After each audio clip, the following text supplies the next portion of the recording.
unfortunately keep my clothes primarily on. I guess who knows what will happen. Hi, I'm so excited to be here because I'm really new to LA. I've been here under a year. And I am originally from a very tiny town in the middle of nowhere in Wisconsin. And so you might be picturing something really rural. It's a good start. Picture much more rural than that. Okay.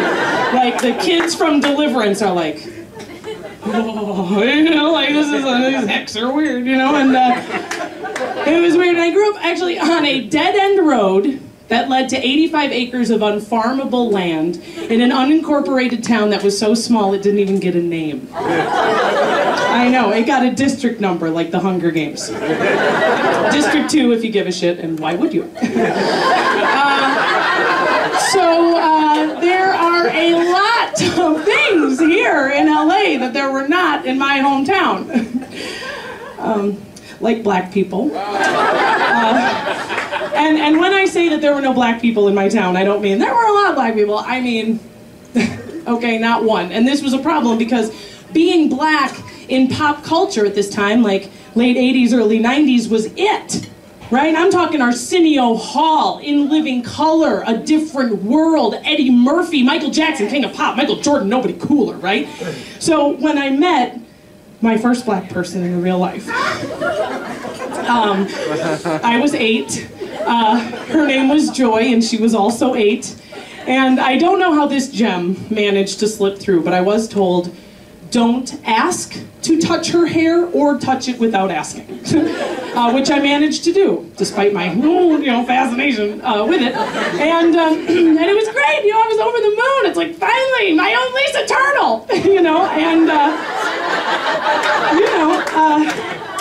unfortunately for both of us, Joy was Mormon, so she was a loser. You're 8. She can't go to parties or throw parties or give presents. And I was very disappointed.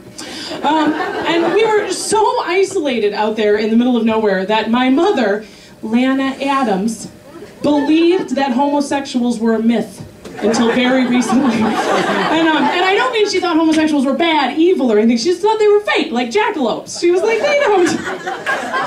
Why would you do that? She just didn't understand, And I mean recently, I mean 2015, okay? Lana Adams calls me, goes, Dawn, so I hear about this marriage equality thing. And I think that they mean men and women will share the housework for a change. Imagine my embarrassment at Curves when Diane yells at me, Lana, it's about the gays.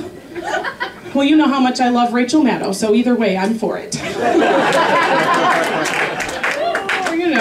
She's doing her part. But now, of course, I live here in LA, and I'm here for the same fucking goddamn reason everyone else is here. To meet Harrison Ford. Am I right? I know, that's why we're all here. He spends a lot of time in Montana, you know what I mean? But that's only because he needs to save people's lives who fall into deep crevasses every once in a while, But Harrison Ford is everything to me a man can be to a woman. He's all the things. He was Han Solo, the coolest guy in the universe before I was even born, right? And then he's Indiana Jones, the coolest guy in the known world. Right, at least until 1960. And then he's like all these things, right? He's good looking, he's a great actor, he smokes pot every day, he looks like my dad, and I got daddy issues. Entirely unexpected for a female stand-up comic, but I do.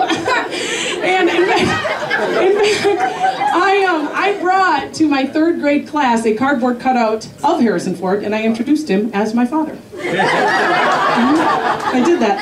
And I'm not sure what my reality matrix was at the time, if it was that this piece of cardboard is my father or Han Solo is Harrison Ford, but it didn't matter, nobody listened. But actually my endless love, Harrison Ford is like so consuming that now that I live here in LA, I get so nervous that I'm gonna have a chance encounter, right? Which can't happen because I will bark and puke and choke and die, and it would not go well.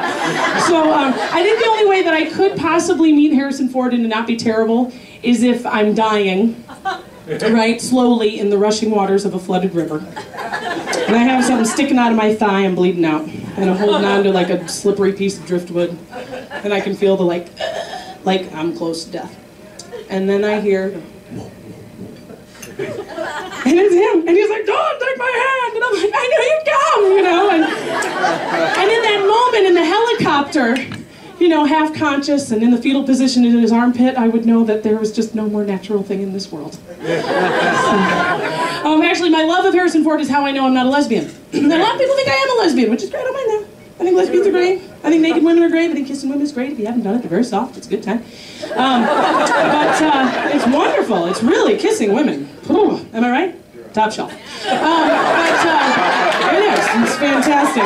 But I know I'm not a lesbian, you know, because the bottom line, you know, like when it comes down to it, is that I cannot own a Subaru. So.